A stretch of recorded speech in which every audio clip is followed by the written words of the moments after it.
Welcome to the Rim Break Rodeo. We hope this video helps. In this video, I will explain how to make your format mobile. We'll begin by understanding the mobile-first approach, which means designing for smaller screens before scaling up. This ensures your core content and functionality are always accessible and performant on any device. It's about prioritizing the user experience from the ground up, making sure your site is not just viewable, but truly usable on a smartphone or tablet. This foundational step is crucial for modern web development. Next, we'll dive into responsive layouts. This involves using fluid grids that adapt to screen width and flexible images that scale appropriately. CSS media queries are key here, allowing you to apply different styles based on device characteristics. For instance, you might set a breakpoint at 768 pixels for tablets.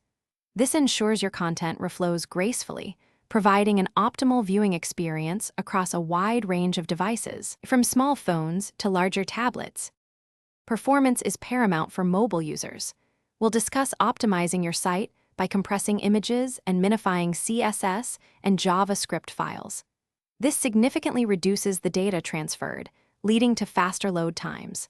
Leveraging browser caching also helps, as repeat visitors won't need to download everything again.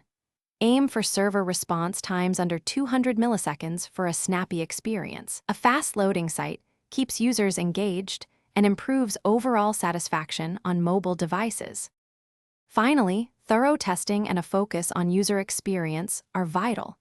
Test your mobile format on a variety of actual devices and emulators to catch any inconsistencies.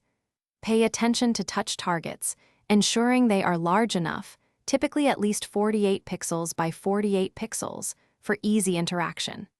Gather user feedback to identify pain points and continuously refine your design. A well-tested and user-friendly mobile experience is crucial for success.